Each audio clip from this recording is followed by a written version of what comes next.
right, welcome.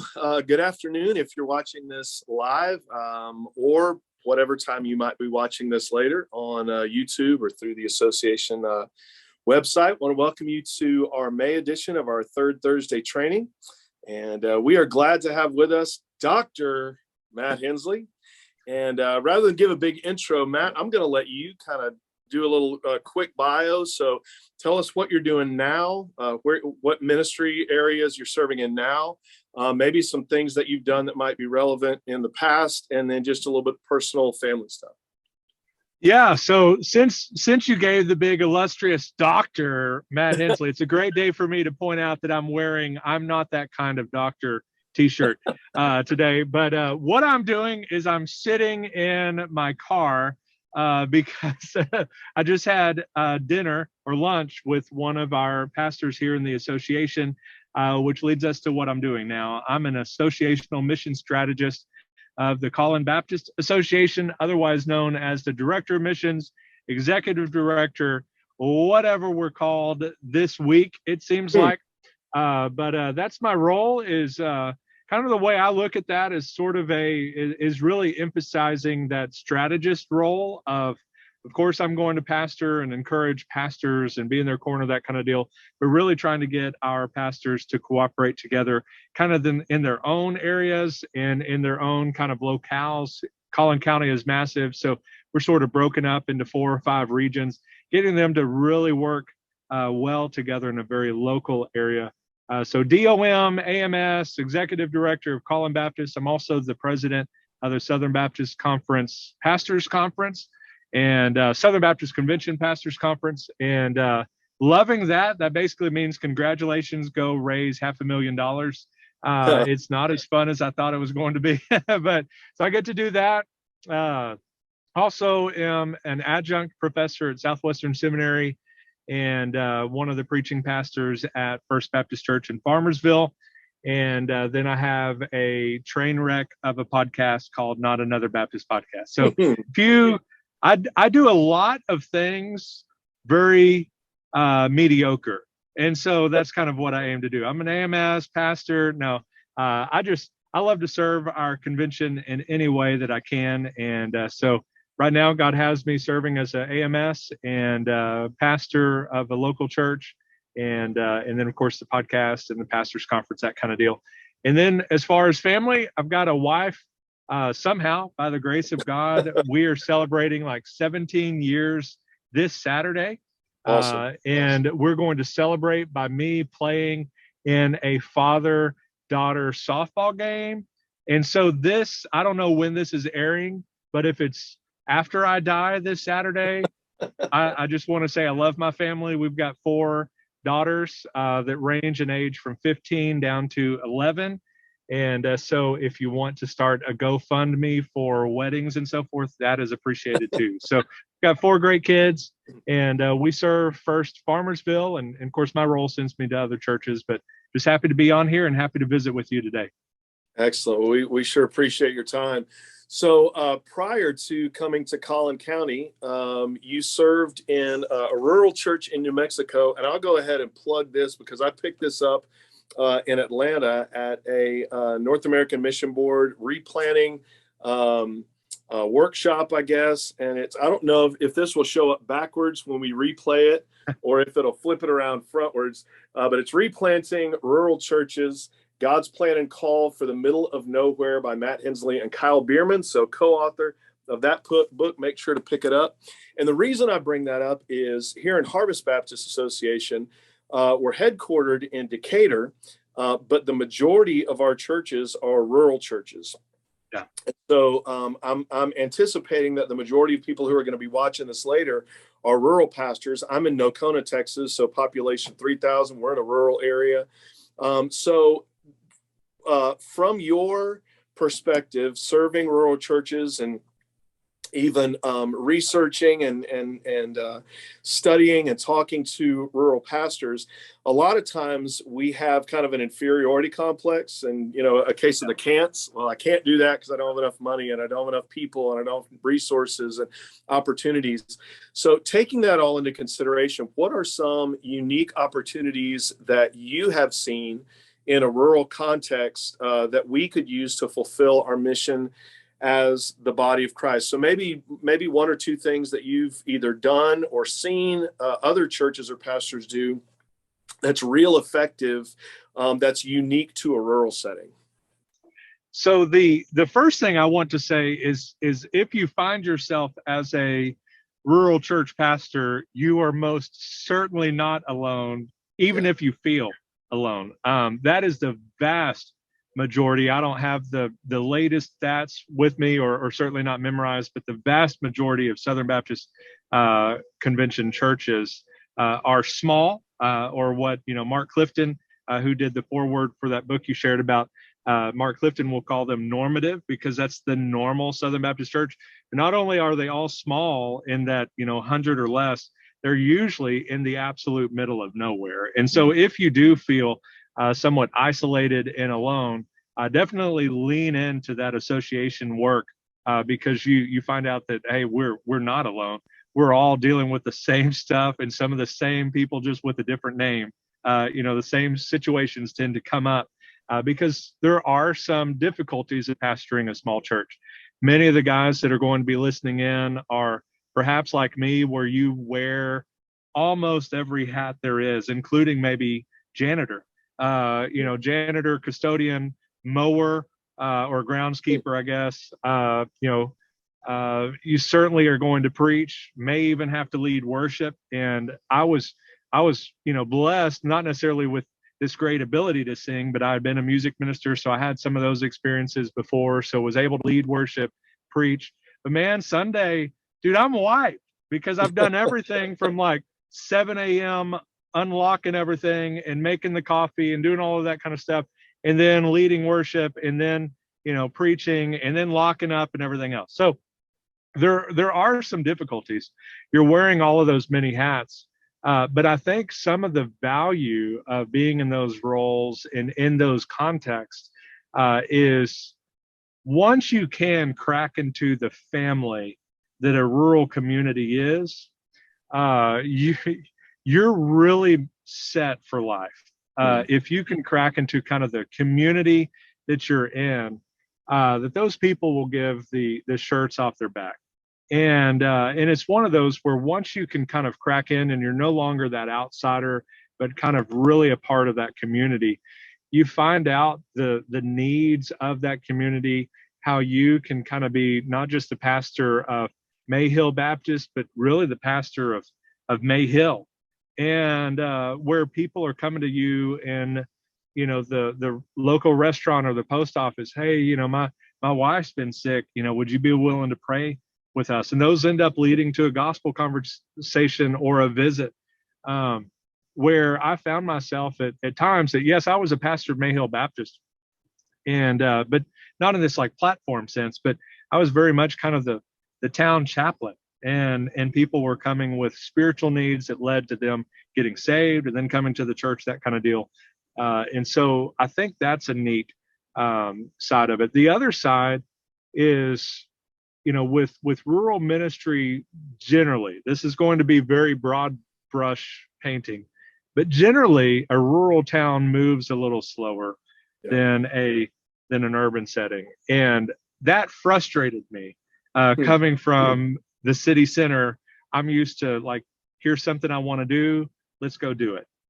And so early on, my first pastorate, when I kind of was dealing with that and learning that these things just move a little slower in a small town, in a small church, where they're just used to making decisions over time and so forth, that instead of being frustrated by it and trying to just force feed something down, of that value of bringing in slow, methodical, steady, faithful leadership that wasn't just slow and dragging your feet. You're still pushing them forward, but adapting to that context of, we can move a little slower here, and it's okay.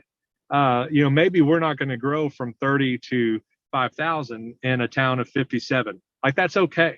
So what's going to be healthy for us? And growing to, in our case, it was about 180 at our highest, and kind of coming from all over.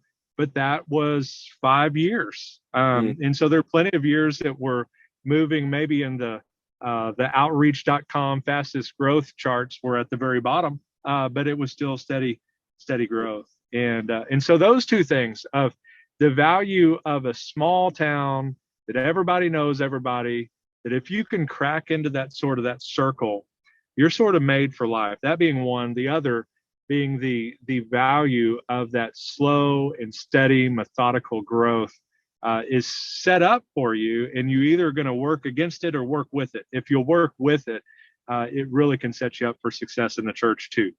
Yeah, that's great. If I could ask a follow-up question, you mentioned cracking into that sort of what's often a closed circle of a community, people who have been there their whole lives, people who've gone to high school together and grown up together. What were some strategies or secrets that you used to kind of crack into that? I mean, I've got some here. I've been here in Oconto for 20 years. And so we've cracked into that, and we did it in a certain way, but I'm just, from your perspective, what are some things that you did to crack into that family? Yeah. So one is it's very much contextualization. The more that you know your people and maybe what they're about on the church side, and then on the community side, what are some of the needs, kind of the shared needs across the board in the community? Like in our case, many of our folks, if they had kids, got out of there as soon as they could, and went to the big city, that kind of deal. And so many of them were missing their grandkids and missing their family and so forth. And so one of the things that we did, and again, it's all going to depend on what sort of makes your town kind of click. But in ours, we had a senior center that was sort of the gossip area, honestly. It was just where everybody got together and talked about people. But anyway, we would just take our kids up there, play dominoes with them, just hang out with them or whatever. And our girls and those little old ladies and some of the guys, we would hang out and talk over. They were out there having their cigarette or whatever in the front porch or whatnot. We were out there talking. The girls were inside with the little old ladies, and that was one step. Another side of that was getting involved with our volunteer fire department, just being around them when they had their little catfish or fish fries or whatever. I personally hate catfish with the hate of 1,000 suns. Like I hate it so much, but it was a time where most of the town was going to be there. And so I wanted to be front and center, not in a prideful way, but I wanted to be there with them, out there dishing out food or eating food, even if I wasn't holding my nose, but maybe thinking I was. Like, I just wanted to be there as much as possible. So on the community side, that city center, like, where are people gathering, and just being a part of it, and being okay with the fact that you're going to be on the outside for a while. But what is it that sort of makes them, kind of click? And, with us, we found that a need was really that community and longing for their grandkids and that kind of deal. So we kind of gave them grandkids in that case. And of course, the person listening in that doesn't have grandkids, there's other ways to go about it. Sure. And so connecting with them on their turf, because I found, some of the things that we probably learn in student ministry, those that are listening in with student ministry, is you can ask them to come to your midweek thing 1,000 times. They're never going to show up. You start going to lunch at their school and going to their football games and all that kind of stuff, getting on their turf. Sometimes it does work, and they do start to come. And so the same thing with me, like getting on their turf, being a part of the community. We would do car shows, which I do love cars. So I was all in on that. So I was there, like, talking to everybody, all that kind of stuff. Whatever the community was doing, I tried to be there as much as I possibly could. And so that allowed us to kind of crack into that a little bit. We also, it's easy for us because we only had a cafe and a post office and a convenience store. That's the only thing in our town, which is probably more than some of your people have, depending upon the area. We didn't have a stop sign, but we did at least have a cafe. And for a season there, the food was atrocious. It got bought about halfway during our time, and it turned amazing. Like, I would put that restaurant against anybody. But for a while there, it's horrible. But I ate breakfast there the same day every single week, and just got used to. I found when are the old guys just hanging out in the cafe, and half the time they're not eating, and I don't blame them, but they're drinking coffee. And so I would go there the same time. And early on, I just set a few tables over, and then eventually I just kind of cracked into that table where all of them were sitting. And you're getting to know their names and asking about their family, their grandkids, all that. And little by little, they just kind of adopt you in and bring you in as one. The one thing that I did learn not to do is I was from Texas, have a little bit of Texas pride, and I would use sometimes those in my sermons. Like, I don't know why God brought me to a land that doesn't have a water near me, but we're here and we're glad, stuff like that. Like, some people found it funny, but a lot of them were like, we don't want to hear how great Texas is. So I learned that lesson early on. So embrace where you're at, celebrate it, and make that a part of what you're preaching to. And you really show that you're part of that community really quick. That's great. Good stuff there. Shift gears a little bit to your work with the Collin Association.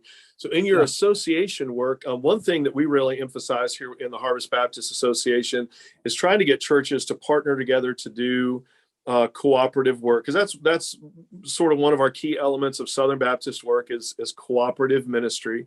And certainly we cooperate on the SBC level. We cooperate financially. We cooperate through prayer support. Maybe once a year we might cooperate, by going to the annual meeting and voting, those kind of things. But a lot of that cooperation is sort of theoretical and financial in nature. Same thing on the state level. We cooperate with disaster relief and children's homes and, church planning, some of those kind of things.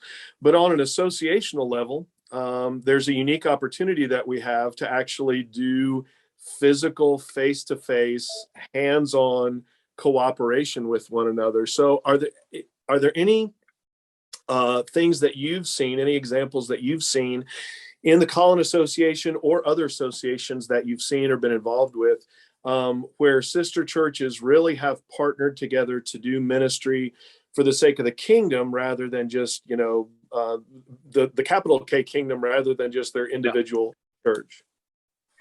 Yeah. And, one of you touched on something that I think is at times it's easy to look at it as disappointing, because we want more people to be involved in the Southern Baptist life beyond just here's 10% or 5%, 15%.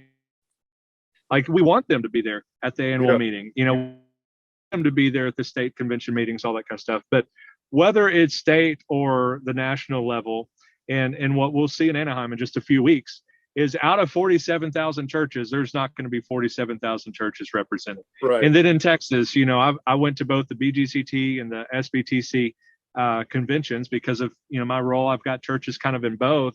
And, you had, maybe 400 at one, 500 at the other, and not anywhere close what's on the rolls for those conventions.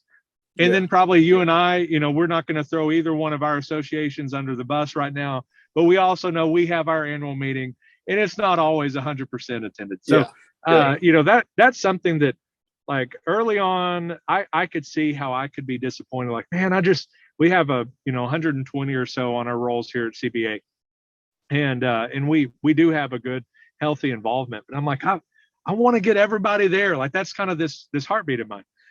And but the reality is that every one of our pastors is exceedingly busy. Is certainly on, like we've talked about the Bivo guy, that he's working during the week.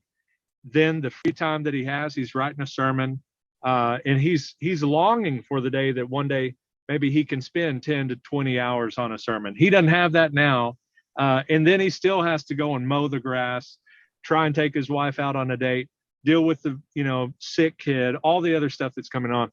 And so I try to think about, keeping that in mind is, yes, I want everybody to be there, but I don't want you to break your back to be there. Yeah. But I do want to find ways to get as close to you as possible so that side of the time frame, either for fellowship or ministry, It's in your neighborhood. It's close to you. It's not going to be an added burden to you. And so with that said, whether it is a fellowship side or a ministry side, we've tried to break up our county into kind of 4 quadrants and connect each of those sort of that pocket of pastors here as kind of that first level of cooperation within our association. And so we'll make them aware of maybe this church is having a concert, or this church is having a food pantry coming up, or this church is having not verse by verse. I'm thinking pastors conference right now. We're doing verse by verse through Colossians, but a door by door or door to door.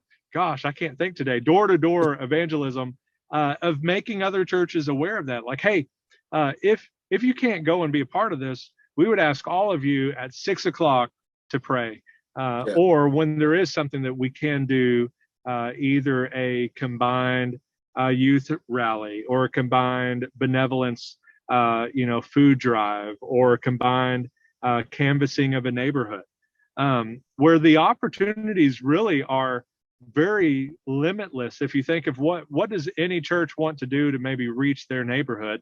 Well, now what can an association maybe do together to cooperate to do that? If we do really believe we're better together, why don't we all say, let's pick this Saturday. Of course, we're about to approach Sunday, and no God-fearing Texan needs to be outside of their house during the summer, not Sunday, but during the summer. Sure. But indoors, find ways to maybe share the gospel. But no, when maybe it's not too terribly hot, getting out there early in the morning, maybe when people are out mowing and passing out some invites, that kind of stuff. I'm just thinking through, what do I do as a pastor? And then what can maybe we do as an association? What is this pastor doing well? How can we maybe learn from him? All of those sorts of things. And so those are the things that are constantly spinning through my mind. Is when I was a pastor, what worked well? Or when I talked to this pastor, what was working well with him? What could we maybe do as an association to do that together? And then the way that I usually find that stuff out is through the fellowship side of it. And with our county, you can be up in Salina at kind of the northernmost part of our county, and then down in Wiley, the southernmost part. And man, you pick the wrong time of day, and it's about 2-ish hours to get from point to point. And the wrong time of day is usually anytime we want to do something, like a coffee or something like that, an afternoon gathering or an evening gathering, a worship rally or something. So it's like, I've got to think about that, where I'm asking this guy up north to come 2 hours to have a cup of coffee. There's no reason for that. But I can move around. And so I can go to that northernmost area, invite all of the pastors in that area, let everybody know they're welcome, but then they can come and be a part of it. But when I'm there and listening to the guys that are around the table, I get some of those ideas. And they start asking, how are y'all following up with visitors? How are y'all following up with kids after they're baptized? Like, they start just talking, and I'm just listening, kind of making mental notes. Well, it seems like this is a pressure point. We've got people that are visiting our churches, and Collin County is one of the fastest growing counties in the state. So we've got visitors probably in every single one of our churches every single Sunday. Yeah. The problem is they don't always come back. And so how can we kind of close that back door a little bit and re-engage them? So I'm thinking through those as some of the pressure points. So I don't know if that quite answers your question, but looking at what are each of these churches doing, and how can we do that together, either by extra boots on the ground or other ideas that we haven't thought of, that kind of deal. Yeah, that's great. And that's really the approach that we've taken as well, is trying to figure out what churches are doing that other churches might be able to partner with them on. But I really appreciate that idea that a lot of that comes out of the fellowship side, that if you can provide opportunities for informal fellowship and discussion, a lot of that strategic stuff just sort of rises to the top naturally. That's a good word. Good word. All right. Final thing, little gear shift again to your role as the president of the Southern Baptist Convention Pastors Conference. So if people are paying attention at all, whether it's through social media or Baptist papers, those kind of things. I think we're all extremely aware of the struggles and the battles and the conflict and those kind of things. And so I don't want to focus on that, but just from your perspective, from your role, what have you seen, maybe 2 or 3 just really encouraging things that should make us excited about being a part of this family of churches? Absolutely nothing. I'm just kidding. I'm just kidding. So let me talk and kind of share some in terms of what I'm really excited about with the Pastors Conference, and then kind of go out from there with the whole SBC side. What I'm really encouraged, not by what I've done, but what I really believe God has done is brought together 12 guys, maybe 3 of which I had ever heard of before, that all desperately love Jesus and want to advance the kingdom in their own churches. Some of them are big church, but most of them are small churches. One that was at a kind of medium-sized church turned me down 3 times to preach because he never accepted opportunities to do these sorts of things. He just wanted to pour into pastors and love his local church. He was retiring. This is Al Jackson. He was retiring, and so he didn't want the drama, didn't want a platform, all that kind of stuff. And I was like, that's precisely why. Please say yes. Like, that's what we want. That's what we ought to be, is not really wanting to make a name for ourselves, all of this kind of stuff, but just laying down some roots in our churches and just loving our people, leading them to Jesus, and ultimately raising up future leaders. And that's what he's done. And so from beginning to end, our whole list comes from pastors of churches of 50 all the way to, I guess, kind of pre-COVID, about 4,000 or 5,000, during COVID, about 3,000 or so. So, my aim was 50 to 5,000 and kind of stay right in there. And we've got white, Black, Hispanic, Asian, city church, rural church, replant church, church plant, kind of all of that mixed in. And so really pumped about that because all of them love Jesus. They love the Southern Baptist Convention. They are Southern Baptists, all of that kind of stuff. And they are what we are when we're at our best. And so I really am pumped to introduce some of just about everybody in that room to some of these guys. One of them, Matthew Mueller, church of about 50 or 60, they launched 3 months before COVID, and it absolutely derails everything, but he kept persevering. He went to the online thing, just kept pushing and pushing and pushing. God's been gracious. They're now running about 80 or 90, starting to thrive, get some momentum.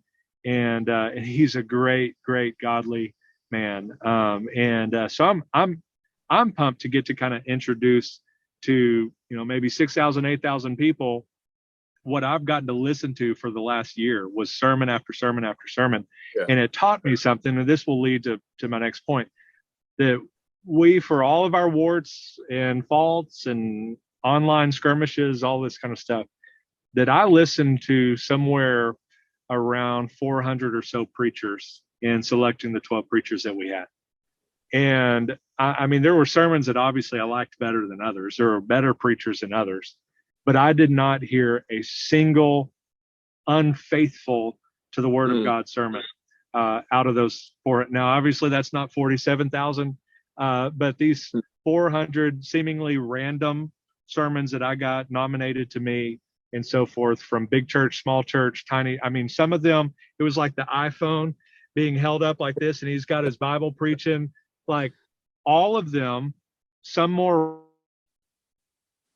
but all of them were faithful to preach the word of God. And so that encourages me, that our churches like Mayhill Baptist Church that ran 150 to 180 could give 10% of our income or 15% of our income and go through, our state to the cooperative program and be able to fund missionaries and church planters together with churches like, Prestonwood Baptist here in Plano, or, Sagemont or Sagebrush, all these different big churches too. We can all pool our resources together and do something that we could not possibly do on our own. Like Mhm. Mayhill, if we had taken all of our that we give to the association, to church planting, we had a small percentage set aside for that, to the CP, all of that kind of stuff. We would have to increase our budget to about, I think we did the math at one point. We were going to have to add about $30,000 a year if we took everything out percentage wise to be able to fund one church plant, one missionary. And so, but together with all of our 47,000 Southern Baptist churches, we can. And so that encourages me that we've got 6 seminaries that are all unique.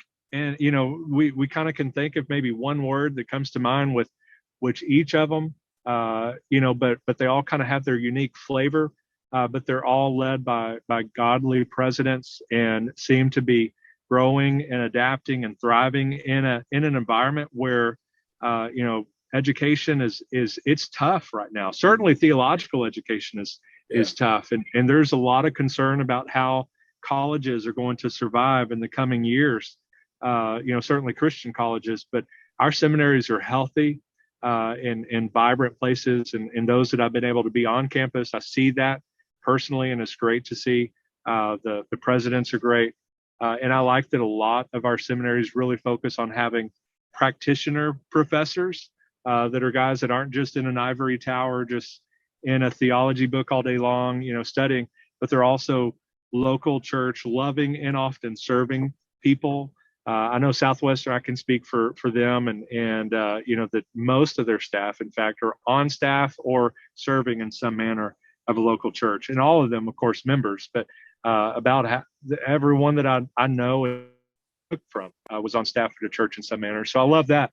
Church planting, there's differences of opinion, I'm sure, with Ezell and Chitwood. Anytime there's leadership involved, there's going to be differences of opinion. But I see both of those as being healthy vestiges of church planting and missions, that we've got people all across the globe, some we can't even know where they're going, that are changing lives by the power of the gospel and by God's grace. And so that excites me. The other thing that excites me is not social media. That's like the opposite. But what does excite me a little bit is, like, I go in kind of like, man, this is going to be so bad. And then I get there, and you get in the room with 6,000, 8,000, 10,000 people, whatever.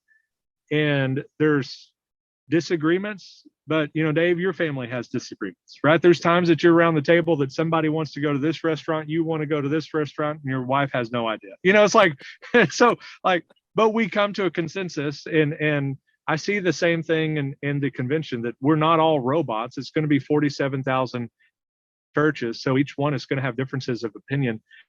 But at the end of the day, I see a very united convention on the main things, and we can disagree on some of the other things. And I wish we weren't that way, that we sometimes can be online, but in the room, when the lights are on and the microphones are on and everything else, I see what is a healthy family. And a healthy family discusses and disagrees, comes to consensus, and at the end of the day, loves one another. And when I see the people in the hallways and on the escalators, and like last year, I remember, like, these pastors had gone to college together. I talked to them, like, how do y'all know each other? Because they ran from one end of the room, the other one was at the opposite end, and they ran and like gave each other a big hug. And I'm like, that's something. And so I was like, where are y'all from? And he said, oh, well, we went to school together. We were roommates, and told me this whole story of how they started out in ministry together. Were, dreaming to plant churches, and God led them in different directions. And they meet every year at the annual meeting. And it was like, I was like, man, that would have been one to have on video. And, but it is like this family reunion. Like I said, families disagree. There's times where we look like we are not united. But once, the ballots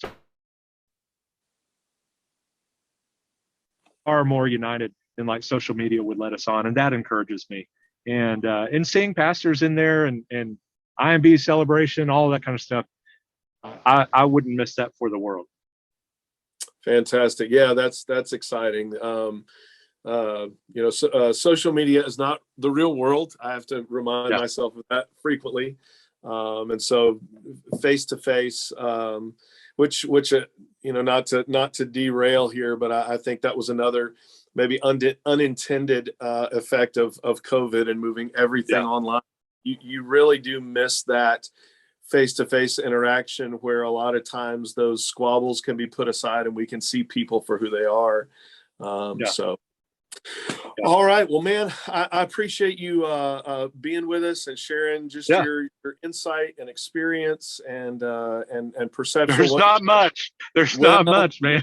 you've given us a lot of good stuff. I think that we can that our pastors can at the very least consider and think about, if not really start to dig into and maybe even practice some of those things. So before I let you go, let me ask this. How can we pray specifically for you?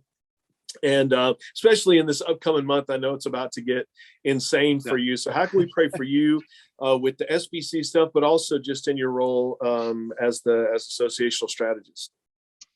The one would be part confession. Over the course of this year, I've spun a lot of plates, and in part of that, I realized that I've got some teen girls and some preteen girls in the home that were not getting daddy at his best. They were getting kind of daddy tired and at times cranky, that kind of deal. And so we have kind of adjusted course with when I'm doing some of the work that I do, giving me some time in the afternoon to kind of rest and so forth. And it was never bad. It was just like, we don't ever get to see you, like that kind of deal. And that just kind of ripped my heart in a million pieces. And so pray that I continue to walk that path of investing and being intentional with our girls, because, I was crying during the family camp movie. I don't know if you happen to see it, but there's that part where like the mom is saying, you need to fill this jar with X number of marbles and take one out every day to know how much less time you have with your kids. And that was like the worst thing ever. Like, it was like, I felt that because they said, instead, why don't we have a jar that every time that we have a great moment and a great memory and something fun and exciting or whatever, let's put a marble in there and make it positive. And so we've kind of mentally been trying to do that, of making sure every day we're moving in that right direction. And there's times that in ministry where ministry does have to get in the driver's seat, but it can't stay there. And there's also times where we have to be careful not to make our family out to be an idol and use the family as our excuse to get out of everything. Right? There's a balance to be had in between. So pray that I continue to navigate that balance and learn from my mistakes there. And I would encourage your pastors to pray that for themselves too, to make sure that you have those priorities in order. As far as the pastors conference, we've worked hard to kind of make the pastors conference boring again. And but not in the real sense, but like no drama. We don't have an agenda. We just want to preach through the word of God together and encourage folks that are there. And so there are online voices that at times have been tried to kind of derail that. And it's tempting for me to kind of fight for this thing and to argue. And I'm like, I'm just not doing it. We're going to let the conference kind of speak for itself. And so just pray that the different moving parts, we've got 12 guys. We're really 20 something guys that will be flying from all points of the country. That means 20 something chances for flights to get delayed or whatever. And just pray that all of that comes together. And at the end of the day, that from 4 p.m. with our prayer gathering on Sunday to 9 p.m. on Monday, that we can just shut out the SBC noise for a minute and just kind of unite around our call to proclaim him and just focus on that as narrow as we possibly can. That would be two. And then as God continues to breathe life into our association,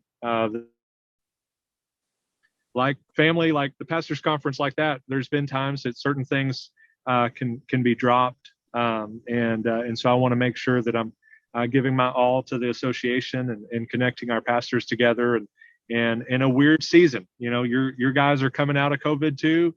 We're like kind of, like calf at a new gate. Now what? And so it's leading our guys to reconnect and so forth. I'm excited about the year to come. So just pray that I'll keep all of these things in proper order and perspective, and just focus on the main thing of advancing the kingdom. Excellent. Well, on a personal level, I will commit to pray for those things for you. And if you happen to be one of our Harvest Association pastors or staff members or church members, I would ask that you would commit to pray for those things as well, especially over the coming month or so.